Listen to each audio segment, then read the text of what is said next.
Hello friends, स्वागत करती हूँ मैं आपका अपने न्यू चैनल अनिबा स्टडी पॉइंट में। तो दोस्तों, आज हम डिस्कस करने जा रहे हैं टिश्यूज़ के बारे में। ये टॉपिक क्लास 9th के लिए मेनली बहुत इंपॉर्टेंट टॉपिक है जो उनके एग्जाम्स में डेफिनेटली आएगा। तो टिश्यूज़ से हम क्या समझते हैं, पहले हम इसमें कुछ पॉइंट्स डिस्कस करेंगे, जैसे कि डेफिनेशन, डिफरेंस प्लांट और एनिमल टिश्यूज़ के बारे में। प्लांट टिश्यू क्या होते हैं, उनके कितने टाइप्स होते हैं, एनिमल टिश्यूज़ क्या होते हैं और उनके कितने टाइप्स होते हैं। चलिए पहले डेफिनेशन को जान लेते हैं। टिश्यूज़ की डेफिनेशन से हम ये समझते हैं कि जो सेल्स, ग्रुप ऑफ सेल्स, बहुत सारी सेल्स एक साथ मिलकर एक काम करती हैं और वो सारी सेल्स एक जैसी दिखने में है, यानी उनका स्ट्रक्चर सिमिलर है, काम भी सेम है, फंक्शन भी सेम है, तो उनको हम टिश्यूज़ कहते हैं।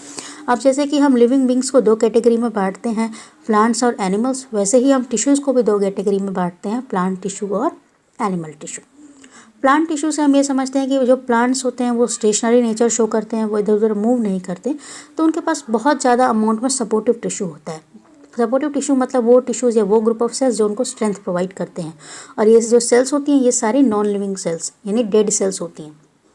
प्लांट्स में जो ग्रोथ होती है वो उनके कुछ रीजन्स तक ही रह जाती है, यानी लिमिट में ग्रोथ होती है, कंट्रोल मैनर में ग्रोथ शो करते हैं प्लांट टिश्यूज़, जबकि एनिमल टिश्यूज़ में ऐसा देखने को नहीं मिलता। अब हम जानते हैं एनिमल्स में हम भी आते हैं, स्मॉल एनिमल्स भी आती हैं, fish, butterfly, we, dinosaur, crocodile, there so many examples. तो we are moving here and there in search of food, shelter, mates, and we have large amount of tissues made up of living cells, यानी हम इधर उधर घूमते हैं खाने की खोज में, रहने की जगह की खोज में, अपने साथी की खोज में। तो इसलिए हमारी बॉडी में जो बहुत सारी सेल्स हैं वो लिविंग सेल्स की बनी हुई हैं, और हमारी बॉडी में जो एनिमल टिश्यूज़ की जो ग्रोथ होती है वो लिमिट में नहीं रहती, होल लाइफ होती रहती है। आइए अब आगे पढ़ते हैं प्लांट टिश्यूज़ के बारे में। अब जैसे कि मैंने आपको पहले भी समझाया था, जो ग्रुप ऑफ सेल्स प्लांट्स में प्रेजेंट रहते हैं, एक साथ काम करते हैं, एक फंक्शन को अचीव करते हैं, उनको हम प्लांट टिश्यूज़ बोलते हैं।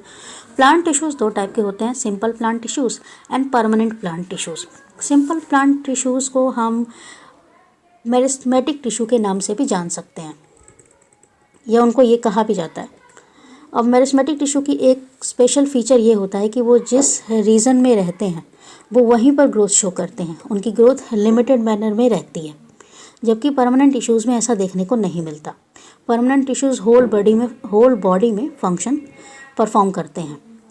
आइए आगे जानते हैं कि सिंपल परमानेंट टिश्यू या मेरिस्टेमेटिक टिश्यू के कितने टाइप्स होते हैं, किस तरीके के होते हैं। मेरिस्टेमेटिक टिश्यू 3 टाइप के होते हैं, apical meristem, intercalary meristem and lateral meristem. इसको हम प्लांट्स के डायग्राम से बेहतर तरीके से समझ सकते हैं। एपिकल मेरिस्टेम प्लांट्स की जो सबसे ऊपर का जो टॉप, स्टेम का जो टॉप होता है वहाँ पर प्रेजेंट रहता है, और रूट्स में भी ये प्रेजेंट रहता है। इनका काम मेनली ये होता है कि स्टेम और रूट्स की लेंथ को बढ़ाने में हेल्प करता है, या उनकी हाइट को बढ़ाने में हेल्प करता है। लेटरल टिश्यूज़ प्लांट्स की लेटरल साइड यानी प्लांट्स की जो वॉल्स होती हैं वहाँ पर प्रेजेंट रहते हैं। इंटरकैलरी मेरिस्टेम आपको लीफ के नियर बाय यानी लीफ के आसपास देखने को मिल जाएगा, या नोड ऑफ लीफ के पास भी मिल सकता है। नोड का मतलब होता है वो रीजन जहाँ से लीफ ऑरिजिनेट होती है, जहाँ से लीफ का जन्म होता है। अब परमानेंट टिश्यूज़ के बारे में जानते हैं।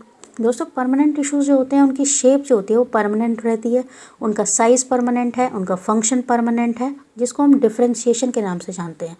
डिफ्रेंशिएशन का मतलब होता है ग्रोथ करते रहना, और ग्रोथ करते रहने से वो बहुत तरीके में आगे जाकर डिवाइड हो जाते हैं, जिनको हम दो तरीके से जानते हैं। एक होता है सिंपल परमानेंट टिश्यूज़ एंड दूसरा कॉम्प्लेक्स परमानेंट टिश्यू। ये परमानेंट टिश्यू के दो टाइप्स हैं। अब सिंपल परमानेंट टिश्यूज़ के बारे में जानते हैं। सिंपल परमानेंट टिश्यूज़ 3 तरीके के होते हैं, पेरेन्काइमा, स्क्लेरेन्काइमा एंड कोलेन्काइमा। इसके हम स्ट्रक्चर से या इसके डायग्राम से इसको समझ सकते हैं। पेरेन्काइमा का मेनली काम फूड को स्टोर करना होता है। स्क्लेरेन्काइमा प्लांट्स को ग्रोथ या स्ट्रेंथ प्रोवाइड करता है। कोलेन्काइमा का काम होता है फोटोसिंथेसिस में हेल्प करना। अब परमानेंट टिश्यूज़ 2 टाइप्स के होते हैं, कॉम्प्लेक्स परमानेंट टिश्यूज़ 2 टाइप के होते हैं, जाइलम और फ्लोएम। आइए जानते हैं जाइलम और फ्लोएम के बारे में। ये दो, पहले हम सिंपल परमानेंट टिश्यूज़ और कॉम्प्लेक्स परमानेंट टिश्यूज़ के बारे में जानेंगे कि इनके अंदर क्या डिफरेंसेस हैं। सिंपल परमानेंट टिश्यूज़ की जो सेल्स होती हैं उनकी सेल वॉल बहुत थिन रहती है, जबकि कॉम्प्लेक्स परमानेंट जो टिश्यू है उनकी सेल्स बहुत, या उनकी सेल्स की जो सेल वॉल है वो बहुत थिक रहती है। अब सिंपल परमानेंट टिश्यूज़ में सेल्स रहती हैं वो लूजली अरेंज, यानी इधर उधर उनके अंदर स्पेस बहुत ज़्यादा रहता है, जबकि कॉम्प्लेक्स परमानेंट टिश्यूज़ में ऐसा देखने को नहीं मिलता। और इसका रीज़न भी ये हो सकता है कि इनकी सेल वॉल जो थिकनेस या थिन है, उस वजह से भी इनमें इंटरसेलुलर स्पेसेस का ज़्यादा या कम होना देखा जाता है। सिंपल परमानेंट टिश्यूज़ का काम होता है फूड को स्टोर करना। इनके पास क्लोरोफिल है, इसलिए फोटोसिंथेसिस कर सकते हैं।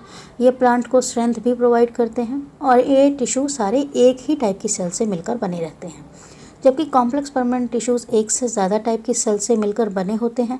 इनकी सेल वॉल भी थिक है। इनका काम होता है फूड, वाटर और मिनरल्स के ट्रांसपोर्टेशन में हेल्प करना। इनके पास इंटरसेलुलर स्पेसेस यानी सेल्स के बीच का स्पेस बहुत कम होता है। इनका काम भी होता है प्लांट को स्ट्रेंथ प्रोवाइड करना। आइए पढ़ते हैं आगे।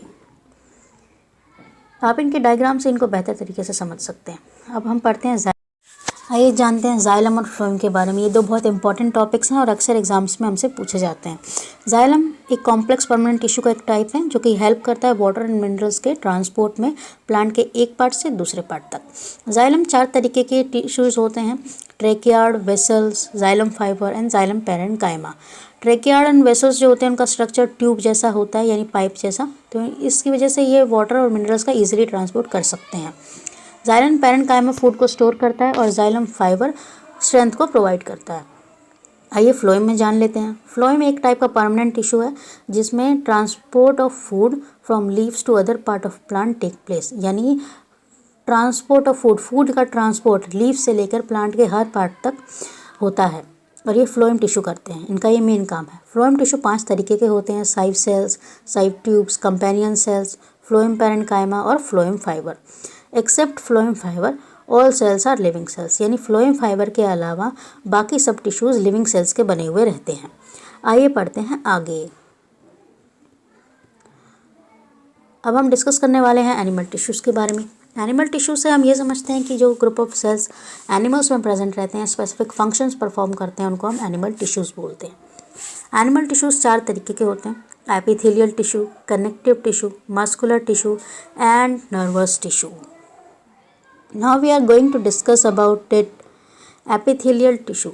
जैसे कि इसके नाम से समझ में आता है, एपिथेलियल टिश्यूज़ जो रहता है वो हमारी बॉडी की अपर मोस्ट लेयर या हमारी बॉडी के जो ऑर्गन्स हैं like kidney, liver, heart, stomach, उनकी अपर मोस्ट लेयर सबसे ऊपरी परत पर प्रेजेंट रहते हैं और इनका काम होता है एनिमल बॉडी को प्रोटेक्ट करने का। ये एक तरह का बैरियर भी बना के रखते हैं। बैरियर मतलब एक सिस्टम को दूसरे सिस्टम से सेपरेट करते हैं। इनमें जो इंटरसेलुलर स्पेसेस यानी सेल्स के बीच का जो स्पेस है वो बहुत कम रहता है। इनका मेन काम ये होता है कि ये मटेरियल के एक्सचेंज में हेल्प करते हैं, यानी बॉडी में जो बाहर से अंदर जो मटेरियल आ रहा है या अंदर से बाहर जो मटेरियल जा रहा है उसमें ये हेल्प करते हैं। ये 4 तरीके के होते हैं। इनको हम इनके शेप से या इनके डायग्राम से बेहतर तरीके से समझ सकते हैं। इनके टाइप्स हैं जिनके नाम से squamous epithelium, stratified epithelium, cuboidal epithelium and columnar epithelium. आइए जानते हैं आगे कनेक्टिव टिश्यू के बारे में। दोस्तों, blood is best example of connective tissue. जो सेल्स होती हैं कनेक्टिव टिश्यूज़ की वो बहुत लूजली अरेंज होती हैं, यानी उनके बीच में स्पेस बहुत रहता है सेल्स के बीच में, और वो हरदम एक इंटरसेलुलर मैट्रिक्स मतलब एक ऐसा लिक्विड जिसमें सेल्स हैं बहुत सारी, जैसे कि ब्लड है वो भी एक लिक्विड मटेरियल है, फ्लूइड, तो उसमें ये कनेक्टिव टिश्यू ज़्यादा देखने को मिलते हैं जहाँ लिक्विडिटी रहती है, जहाँ मैट्रिक्स रहता है। ये जेली लाइक होते हैं, थोड़े गहरे भी हो सकते हैं, डेंस भी हो सकते हैं और थोड़े रिजिड भी हो सकते हैं। ब्लड बेस्ट एग्जांपल है कनेक्टिव टिश्यू का, क्योंकि इसके पास एक फ्लूइड होता है, मैट्रिक्स होता है, जिसको हम प्लाज्मा के नाम से जानते हैं। और ब्लड में 4 कंपोनेंट्स होते हैं like RBC red blood cells, WBC white blood cells, platelets and plasma. Plasma जो होता है वो प्रोटीन्स, हार्मोन्स और digested food, transport gases and waste material carry करता है। यानी प्लाज्मा के अंदर हमको प्रोटीन्स, हार्मोन्स, जो हमने फूड खाया जो डाइजेस्ट हो चुका है, गैसेस अलग अलग, और जो वेस्ट मटेरियल है वो देखने को मिलता है।